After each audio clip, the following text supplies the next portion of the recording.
નમસ્કાર બાળકો, આપણે ગયા વિડીયોની અંદર એક અસર શીખી લીધી. ઇલેક્ટ્રોન સ્થાનાંતરણનો ટોપિક ચાલી રહ્યો છે, એમાં એક અસર શીખી લીધી અને એ ટોપિકનું નામ હતું પ્રેરક અસર. આજે આપણે સંસ્પંદન અસર શીખવાની છે, પણ આજે ચાલુ નહીં થાય. સંસ્પંદન અસર સમજવા માટે સંસ્પંદન એટલે શું એ સમજવું પડશે. ઓકે, તો સંસ્પંદન એટલે શું એ પ્રકરણ 4 આવી ગયું છે.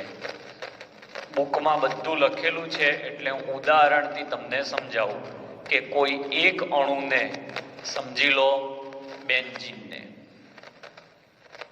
કોઈ એક અણુને એકથી વધુ લુઈસ બંધારણ હોય ત્યારે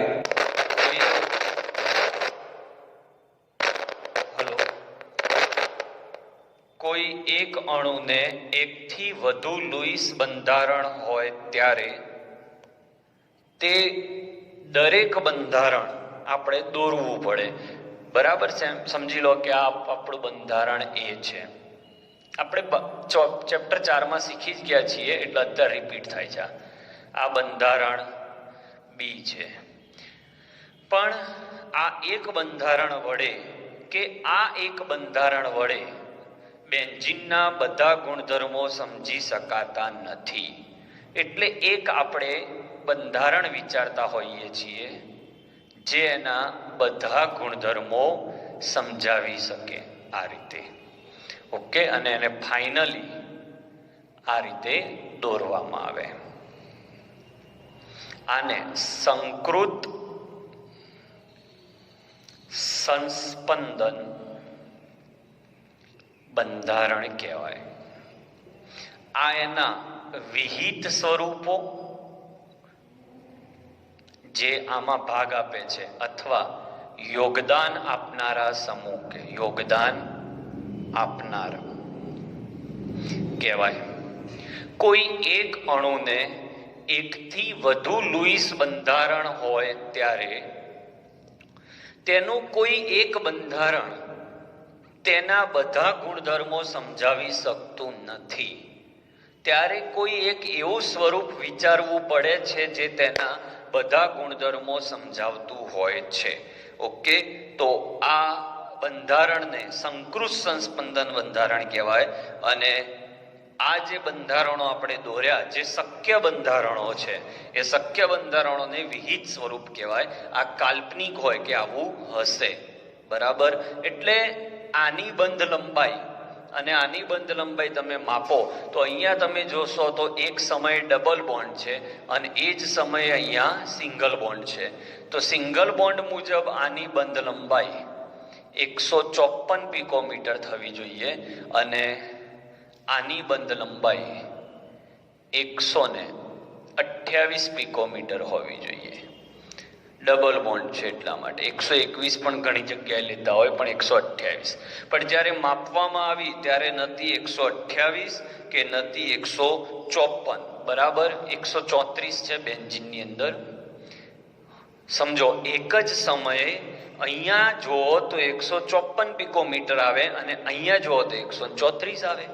પરંતુ જ્યારે એક્ઝેક્ટલી માપવામાં આવ્યું, ચોથા ચેપ્ટરમાં આ વાત થઈ છે, તો બંને વચ્ચેનું એક મૂલ્ય મળ્યું 139 પિકોમીટર. આવું કેમ થયું એ આ બંધારણથી સમજી શકાય. કેમ આવું? એટલા માટે થયું છે કારણ કે આ જે દ્વિબંધ છે એ ફટાક દઈને સિંગલ થઈ જાય છે અને સિંગલ બાજુ ડબલ થઈ જાય. ડબલ સિંગલ, સિંગલ ડબલ, એટલે આ 134 અને આ 154, આ બેની વચ્ચે ની એક અવસ્થા 139 પિકોમીટર આવે છે. એટલે બેન્ઝીનની કાર્બન વચ્ચેની બંધ લંબાઈ 139 પિકોમીટર કેમ છે એ આ બંધારણ પણ સમજાવતું નથી કે આ બંધારણ પણ સમજાવતું નથી. તો એ સમજવા માટે એક બંધારણ વિચારવું પડે, કાલ્પનિક બંધારણ, જેને આપણે સંકૃત સંસ્પંદન બંધારણ કહેતા હોઈએ છીએ. સંકૃત સંસ્પંદન બંધારણની ઉર્જા એટલે હંમેશા ઓછી હોય છે, આની ઉર્જા હંમેશા ઓછી હોય છે, બરાબર? તો આ ધ્યાન રાખજો. અને એના કારણે જ આ જે અણુની અંદર સંસ્પંદન થતું હોય ને એ હંમેશા સ્થાયી જ હોય. એનું કારણ આપણે આગળના વિડીયોઝની અંદર જોઈશું કે કોઈ પણ અણુ કે જેની અંદર સંસ્પંદન થતું હોય એ અણુ સ્થાયી હોય. એનું શું કારણ છે? તો એનું કારણ સંસ્પંદન ઉર્જા છે, એ ચર્ચા કરીશું. તો હાલ આપણે માત્ર એ જ ચર્ચા કરી છે કે કોઈ એક અણુને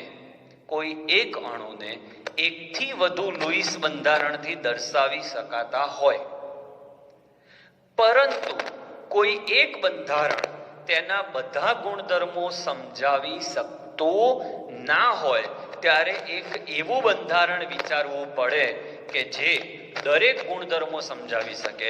તે બંધારણ એટલે સંકૃત સંસ્પંદન બંધારણ. આને વિહિત સ્વરૂપો કહેવાય. આની ઉર્જા હંમેશા ઓછી હોય અને આ લોકો આની અંદર યોગદાન આપતા હોય. ઓકે, આ કાલ્પનિક બંધારણ હોય છે. તો સંકરણ એટલે શું? બેન્ઝીનના ઉદાહરણથી આપણે સમજાયું. આ જ વસ્તુ આપણે બીજા એક ઉદાહરણથી શીખીએ. નાઇટ્રોમિથેનના ઉદાહરણથી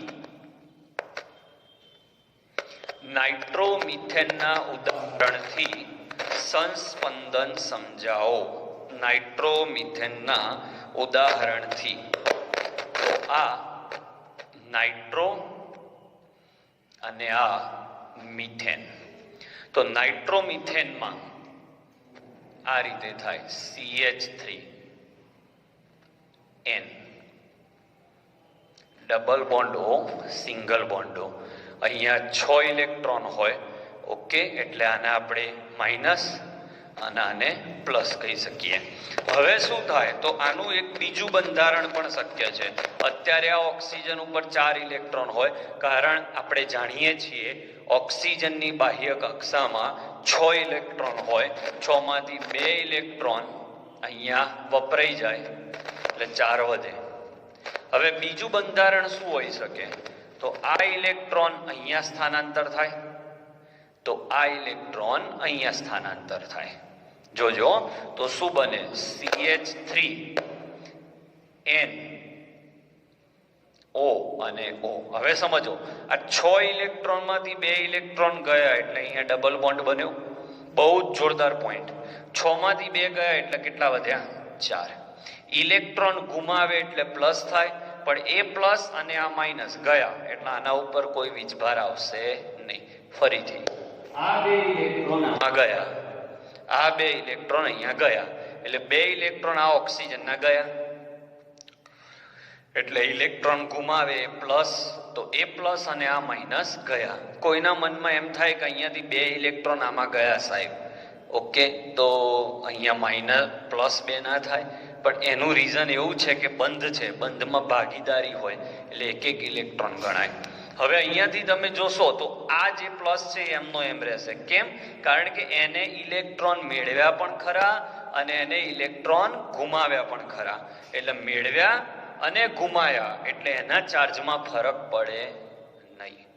હવે આ ઓક્સિજનની વાત કરું તો આ ઓક્સિજન ઉપર 4 ઇલેક્ટ્રોન હતા. હવે આ બંધ ટ્રાન્સફર આના પર થયો એટલે આના પર બીજા 2 ઇલેક્ટ્રોન આવ્યા, તો આને ઇલેક્ટ્રોન મેળવ્યા એટલે આ બન્યો માઇનસ. તો આ બંને વિહિત સ્વરૂપ કહેવાય. શું કહેવાય? વિહિત સ્વરૂપ, શક્ય બંધારણ. પણ આનાથી બધા ગુણ ના સમજાય, આનાથી બધા ગુણ ના સમજાય, એટલે એક નવું બંધારણ દોરવું પડે જે કંઈક આ રીતનું હોય, જેમાં ડબલ બોન્ડ સતત ફરતા હોય એવું બતાવાય. તો આ થયું તમારું સંકૃત સંસ્પંદન બંધારણ. ઓકે, તો તેનું કોઈ એક બંધારણ તેના બધા ગુણધર્મો સમજાવી શકતું નથી, ત્યારે ઇલેક્ટ્રોન સ્થાનાંતરના કારણે આ થાય. હવે આ જે સંસ્પંદન થાય છે એમાં અન્ય અણુના આક્રમણની જરૂર નથી. ઓકે, એટલે અન્ય અણુના આક્રમણની જરૂર નથી, એટલે આ અસર કાયમી છે. તો નાઇટ્રોમિથેનમાં સંસ્પંદન દોરો તો આ રીતે દોરાય. હવે મોસ્ટ ટાઈમલી ટોપિક 12માં કામમાં આવશે સંસ્પંદન ઉર્જા સમજાવો. બરાબર, થોડો ઓડિયોનો પ્રોબ્લેમ થાય છે પણ ચાલુ લેક્ચરમાં હવે સેટ કરવું મુશ્કેલ છે, એટલે લેક્ચર આપણે ચાલુ રાખીએ છીએ. આ બધું પેમ્પલેટમાં આપેલું છે. વાસ્તવિક બંધારણની અંદર પેમ્પલેટમાં એક ભૂલ છે, સુધારી લેજો. વાસ્તવિક બંધારણની અંદર વિહિત સ્વરૂપ શબ્દ લખી નાખજો. હવે જે વ્યાખ્યા આવે છે સ્થાયીકરણ ઉર્જા અથવા સંસ્પંદન ઉર્જા. હવે સંસ્પંદન ઉર્જા સમજવા માટે એક સિમ્પલ ઉદાહરણ આપું. આ બેન્ઝીન છે, આ માની લો એનું વાસ્તવિક બંધારણ અથવા વિહિત સ્વરૂપ, યોગદાન આપનાર બંધારણ, વિહિત સ્વરૂપ. ઓકે, હવે આની ઉર્જા ધારી લો x છે. 13મા ચેપ્ટરમાં આવશે કેટલી છે, x જૂલ છે આની ઉર્જા. પણ સંસ્પંદન થયા પછી આ બેન્ઝીનની ઉર્જા, આ જેને આપણે શું કહેતા હોઈએ છીએ, સંકૃત સંસ્પંદન બંધારણ, બરાબર. આની ઉર્જા y જૂલ હોય તો હંમેશા વાસ્તવિક બંધારણ કરતા સંસ્પંદન બંધારણની ઉર્જા ઓછી જ હોય છે. તો વચ્ચેની ઉર્જા ક્યાં ગઈ? તો ઉર્જા તફાવત કેટલો? તો ઉર્જા તફાવત થયો x માઇનસ y. એટલે સમજો કે બેન્ઝીનના કોઈ એક વાસ્તવિક બંધારણની ઉર્જા 500 જૂલ છે, પણ એના સંસ્પંદન બંધારણની ઉર્જા 300 જૂલ છે. તો વચ્ચેની 200 જૂલ ઉર્જા ક્યાં ગઈ? તો એ 200 જૂલ ઉર્જા સંસ્પંદનની ઘટનામાં વપરાઈ ગઈ. એટલે આ જે ઉર્જા તફાવત આવ્યો એને સંસ્પંદન ઉર્જા કહેવાય છે, x માઇનસ y. કોઈ એક વાસ્તવિક બંધારણની ઉર્જા અને કોઈ એક સંસ્પંદન ન્યૂનતમ ઉર્જા ધરાવતા સંસ્પંદન બંધારણની ઉર્જા ના તફાવતને વાસ્તવિક બંધારણની ઉર્જા અને સંસ્પંદન બંધારણની ઉર્જા ના તફાવતને સંસ્પંદન ઉર્જા કહે છે. બરાબર, ફરીથી સમજો.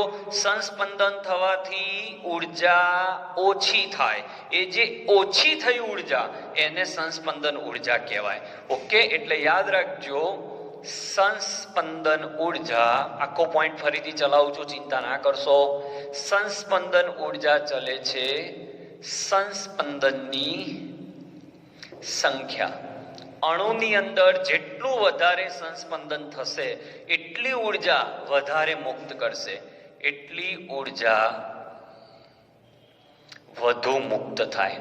અને જેટલી ઉર્જા વધુ મુક્ત થાય એ ઉર્જાને જ સંસ્પંદન ઉર્જા કહેવાય. અને જેટલી ઉર્જા વધારે મુક્ત થાય એટલો એ અણુની ઉર્જા ઘટે. ઓકે, અને અણુની ઉર્જા ઘટે એટલે સ્થાયીતા વધે. એટલે અણુની સ્થાયીતા ચલે છે. જેમ જેમ સંસ્પંદન વધારે, જેટલા સંસ્પંદન વધારે થશે એટલું એ ઉર્જા વધારે ગુમાવશે. જે ઉર્જા ગુમાવે છે એ જ સંસ્પંદન ઉર્જા. 500 હતી 300 થઈ, પણ જો 3 વખત સંસ્પંદન કરવાનું હોય તો 500 હશે 200 થઈ જશે. તો ફેરફાર કેટલાનો? 300 નો. તો જેટલી ઉર્જા વધારે ગુમાવશે એ ઉર્જાને સંસ્પંદન ઉર્જા કહેવાય. અને જેમ સંસ્પંદન ઉર્જા વધારે તેમ સ્થાયીતા વધારે. એટલે બેન્ઝીનમાં 2 સંસ્પંદન બંધારણ છે. ઓકે, કોઈની અંદર 4 સંસ્પંદન બંધારણ હોય તો જેટલી વાર ઇલેક્ટ્રોન સતત ફર્યા રાખશે એટલી એ ઉર્જા વધારે ગુમાવશે. એ જે વધારે ઉર્જા ગુમાવી એને જ કહેવાય સંસ્પંદન ઉર્જા.